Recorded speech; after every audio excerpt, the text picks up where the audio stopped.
Nag-react ang mga netizens sa ilang mga report nito tungkol sa tunay na pagkakatanggal ng Dabarkad sa Tasya Mulak sa noontime show na Itbulaga kung makailan lamang. Isa pa sa naging usap-usapan tungkol sa dimanoy pagkakasiwalat ng kanyang kapwa Dabarkad na si Raisa Madison sa publiko kung saan ibinuking nito ang kung anong meron pag-uugali na ipinapakita si Atasha noong mga panahon magkakasama pa silang nagtatrabaho sa nasabing noontime show. Matatanda ang nilisan ng nag-iisang anak na dalaga ni Naaga at Charlene Gonzales Mulak ang Itbulaga noon pang unang linggo ng Abril matapos ang mapabalitang pag-expire ng kontrata nito sa TVJ noon pang March 13 at na-extend lamang ito ng isang buwan. Nagkataon din na lumabas ang naging public announcement ng kanyang talent agency na Viva Talent kung saan inihayag ng mga ito ang kanilang malaking proyekto sa taong ito ang Philippine adaptation ng Thai blockbuster movie na The Bad Genius The Series kung saan isa sa mga lead actors dito ay si Atasha Mulak.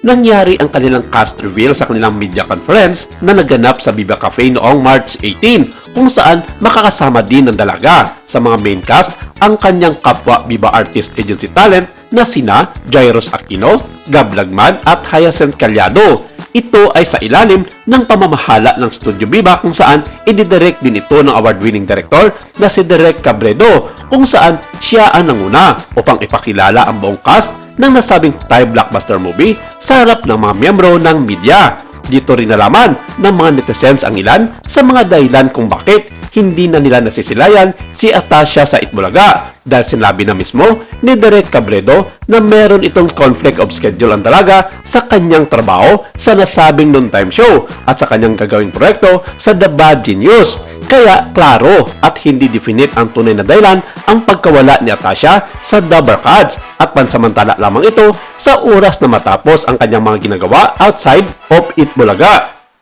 At sa kabilang banda, inamin mismo ng co-host ni Atasha sa Dabarkads na si Raisa Madison na merong hindi magandang pag-uugali ang kanyang Ate Tashing sa kabila ng mga ipinapakita nitong kagandahan at talented na host sa kanilang variety show. Kalanan daw ng mga tao na super sensitive ang kanyang ate sa harap ng kamera pero sa likod raw nito masyado raw itong matakaw sa pagkain. Dahilan para sabay silang napapansin ni Pinoy Henyo Master Joey De Leon na magdandahan sa mga foods at huwag umasal na parang bata sa tuwing kumakain. Ayon kay Aling Maliit, malimit daw silang tinatawanan ng kanilang Tito Joey dahil bukod tangi na silang dalawa lamang ang kumakain ng nakakamay na ayon kay Raisa May, hindi man daw maganda ito sa paningin ng ibang tao at hindi maganda sa pag-uugali sa tuwing kumakain. Pero masaya siya sa kanyang ate Atasha dahil hindi raw ito nakikitaan ng anumang kaartihan sa kanyang katawan.